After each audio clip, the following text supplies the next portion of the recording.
रो करके ध्रुव ने सुरची से कहा, हाँ मैं भागिनी के लालमो सीता से तुमने मारो,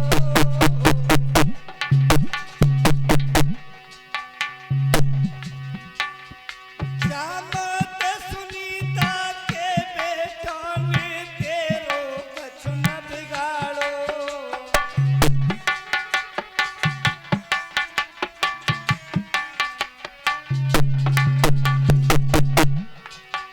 महाराज ध्रुव की नोई रुकी हिलकी,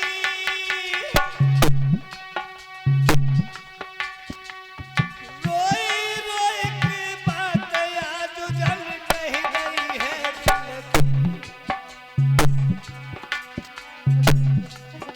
मोसी गरीबनी को लला समझ के तू मोए मारती है, मोसी अभागिनी को लला समझ के तू मोए मारती है।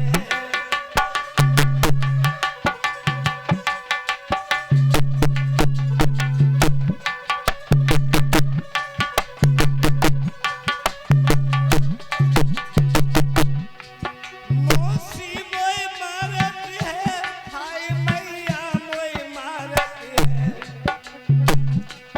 मोसी दुखियारी को लला समझ के तू मोए मारती है।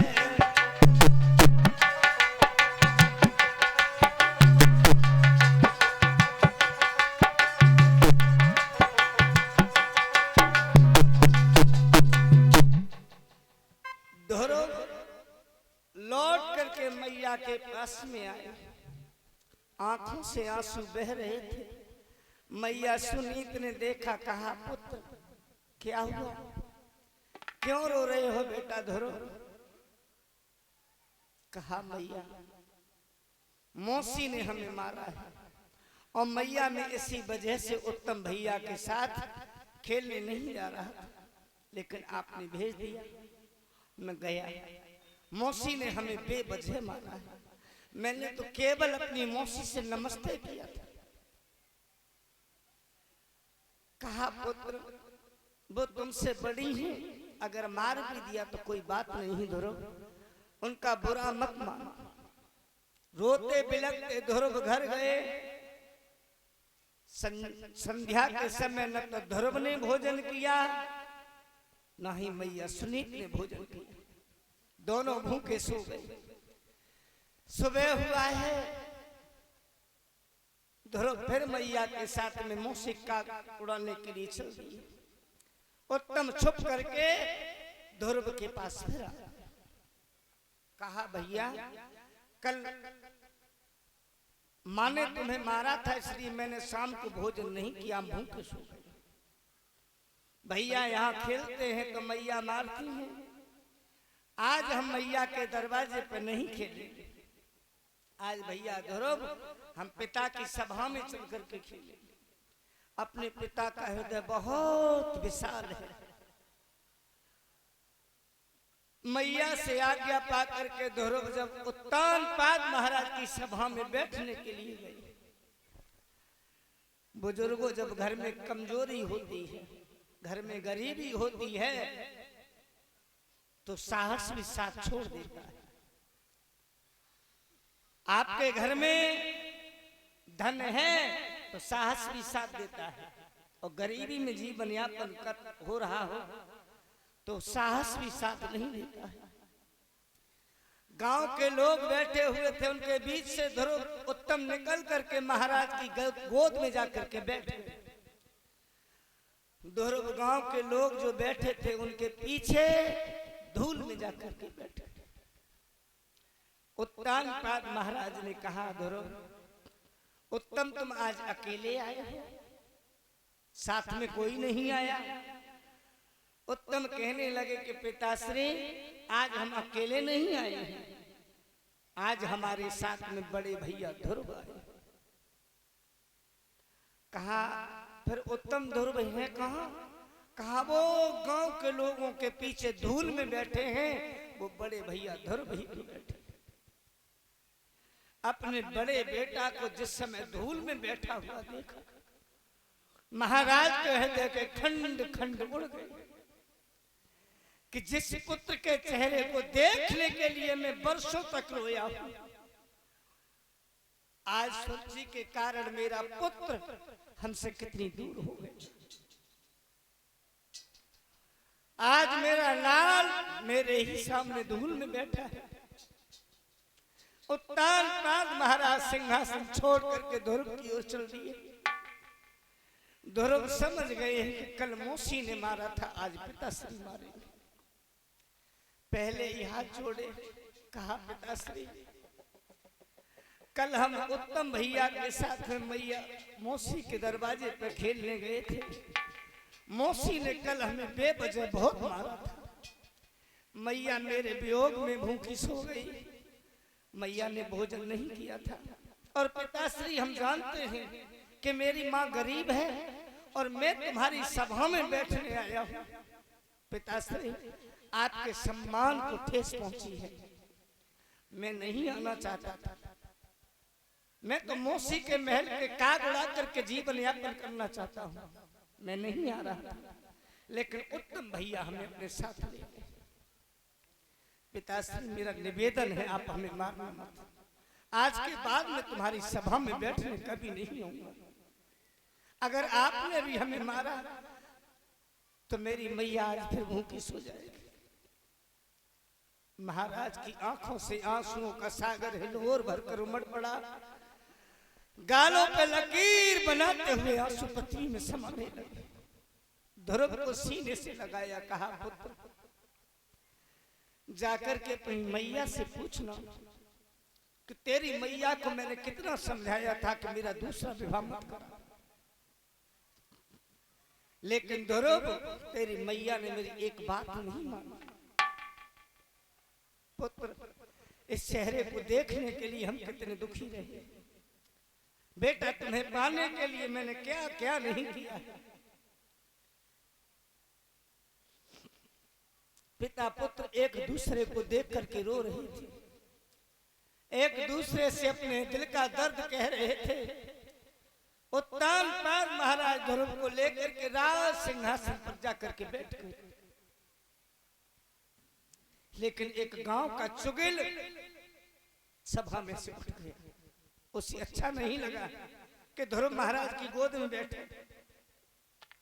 जाकर के सुरची से कहा कि सुरची तेरा पुत्र सिंहासन के नीचे बैठा है और ध्रुव महाराज की गोद में बैठा है। सुरची को ये कहां बर्दाश्त था। सुरची को बर्दाश्त नहीं हुआ। तीर की तरह से सभा में गई। ध्रुव ने जैसे ही मौसी को आते हुए देखा, समझ गए कि आज मौसी जिंदा नहीं छोड़ेगी। महाराज की गोद में से ध्रुव उतर कर राज सिंहासन के नीचे जाकर के छुप गए। महाराज की आंखों के सामने ही सुरची ने ध्रुव के सिर के केश पकड़े, गद्दी के नीचे से खींच लिया, उठा करके महाराज के सामने ही पक्की चट्टान से पटक दिया। लात फूसों की बौछार करने लगी। क्रोध में सुरची इतनी पागल हो गई कि उसने अपना पैर ध्रुव के गले पर रख दिया। ध्रुव ने कहा मौसी अब क्या मार ही डालोगे। मौसी तुम्हारी सेवा करने के लिए घर में सैकड़ों दास दासियां हैं, तुम्हारे अनेक सेवक हैं। मौसी मेरी मैया का कोई सेवा करने वाला नहीं। उस बूढ़ी माँ के बुढ़ापे की मैं मैया एक अकेला लाठी हूँ। अगर मौसी में मर गया मेरी मैया की कोई सेवा नहीं करने वाला। मौसी मैं सभा में कभी नहीं बैठने आऊंगा, बस हमें जिंदा छोड़ दो। मेरी मैया का मैं अकेला सहारा हूं। मौसी जान से मत मारो। महाराज खड़े होकर के देख रहे थे। इतना भी मुंह से नहीं निकला कि सुरची अगर उत्तम मेरा पुत्र है तो ध्रुव भी मेरा खून है। इतना तो कह ही सकते थे कि अगर उत्तम मेरा पुत्र है तो ये ध्रुव भी तो मेरा पुत्र है। इतनी हिम्मत नहीं हुई। सुरची कहने लगी, महाराज तुम्हें शर्म नहीं आती? किसे गोद में बिठाए हो? बोली है चिल्ला करके, चल दूर खड़ा हो अरे नीच, किसके मुकाबले आया है? महाराज तुम्हें तो लाज नहीं, गोदी में गधा बिठाया है।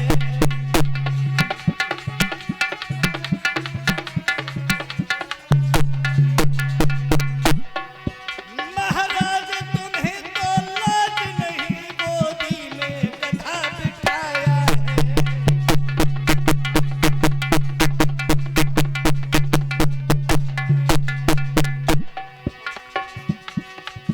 वे हट भागे पूर्व में कहीं, तूने प्रभु का भजन किया होता, तो उत्तम के बदले तूने मेरी कोख से जन्म लिया होता।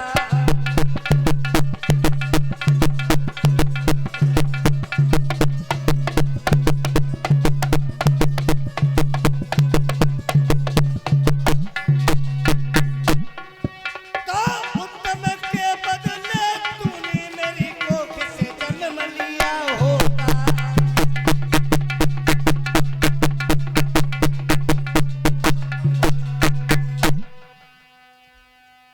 कहा, ध्रुव जिस गद्दी पर तुम बैठने की सोच रहे हो वो गद्दी तुम्हारी किस्मत में नहीं। ध्रुव अगर तुमने पूर्व जन्म में भगवान की भक्ति की होती तो सुनीत की कोख से नहीं, सुरची की कोख से जन्म मिलता, तब ये तुम्हें गद्दी बैठने को मिलती।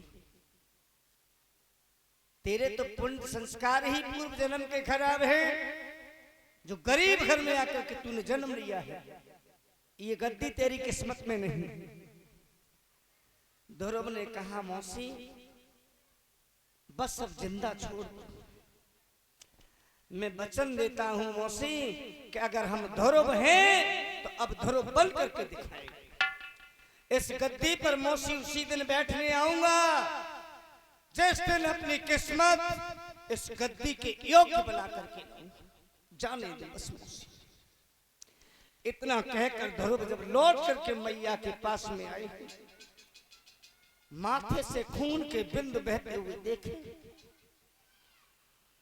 मैया सुनीत कहने लगी है, पुत्र किस निर्दयी की आंखों में खटक गए, किस पापी की आंखों में खटके हो मेरे लाल। बड़े दुख से मैंने तुझे पाला है पुत्र। रो करके मैया बोली है,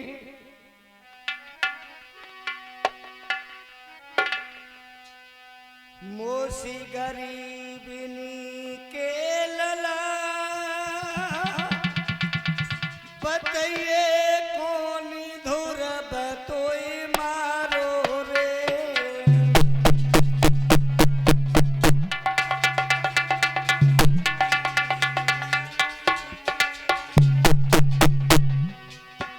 मोसी गरीबनी के लला, बताइए कौन धुर बतोई मारो रे।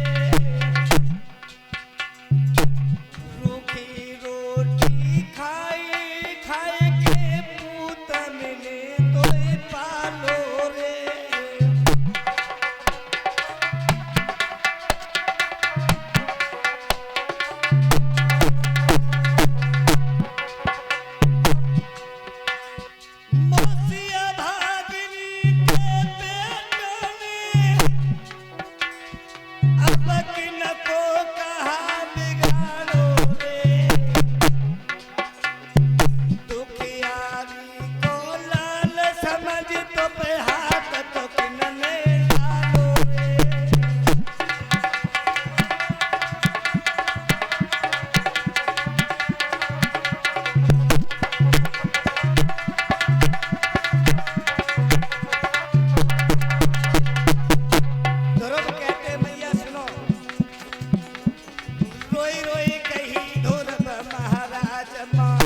रो मत मैया, देख लो मैं रो नहीं रहा हूं। कल दुख हुआ था कि मौसी ने हमें मारा था, इस बात का दुख था हमें।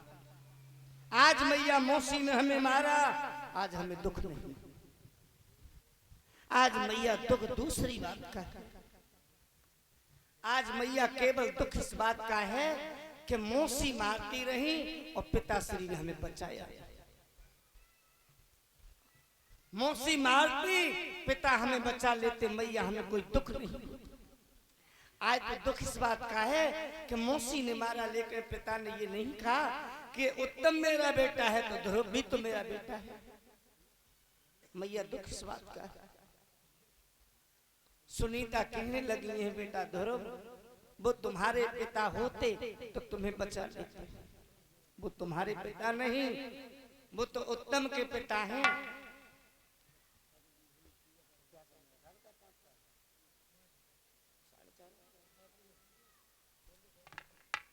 कहा बेटा वो तुम्हारे पिता नहीं। ध्रुव कहने लगे, मैया मैं तो ये समझता था कि महाराज ही मेरे पिता हैं, फिर मैया मेरा पिता कौन है? कहा ध्रुव जो दीनों के पिता हैं, गरीबों के पिता हैं, असरण को शरण देने वाले हैं, वही तुम्हारे पिता हैं। कहा मैया फिर मेरे पिता कहाँ मिलेंगे?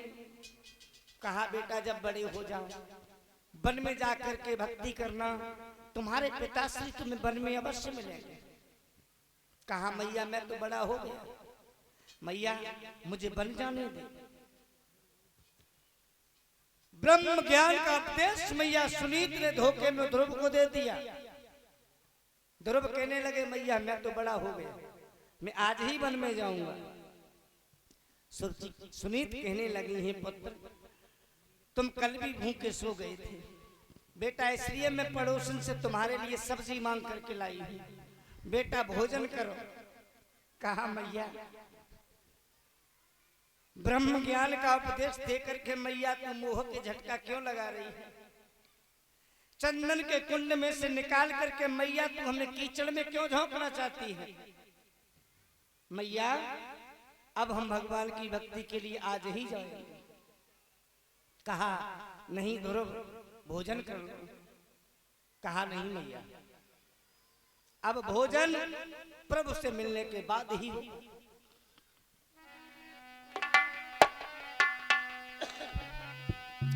कि भोजन आराम तभी होगा जब ईश्वर ही करवाएगा।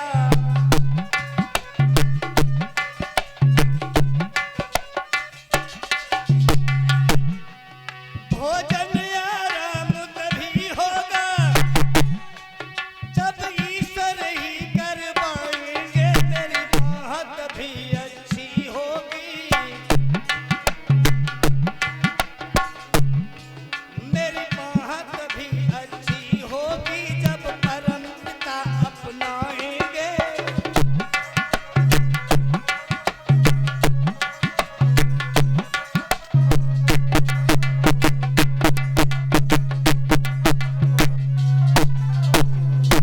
कहा मैया अब इस बाह का दर्द उसी दिन जाएगा जिस दिन प्रभु अपने हाथों से इस बाह को पकड़ लेंगे।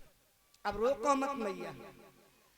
समझ गई है महारानी सुनीत कि ध्रुव हटीले हैं, अब मानेंगे नहीं। हृदय मैया ने मजबूत किया है। कहा ध्रुव जाओगे, मानोगे नहीं तो जाओ मेरे पुत्र, मैया का आशीर्वाद तुम्हारे साथ है। बछड़ा बिना गैया कुमर, यूं मात तेरी बिल खाती है, गोदी से जाको सुत चले, का बच सकत वो मात है। तेरे बिछुड़न को लला दुख सहो न जातु है, पालो पना सो गोद से,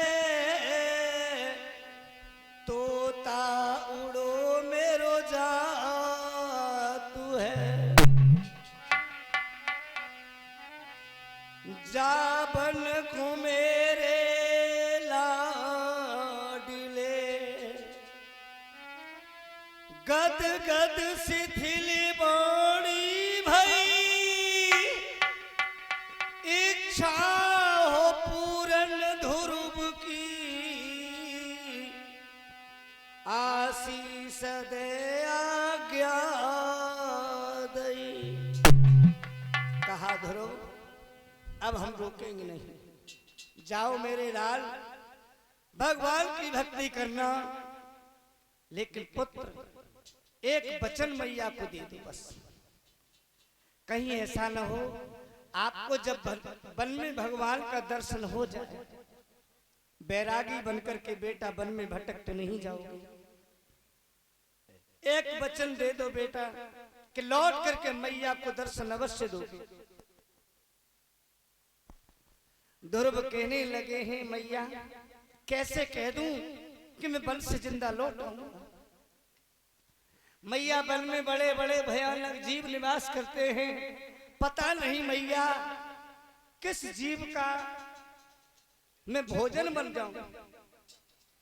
हाँ मैया मैं तुम्हें लौटने का वचन नहीं दूंगा, एक वचन मैं तुम्हें अवश्य दूंगा, वन में जाने का एक वचन दूंगा मैया।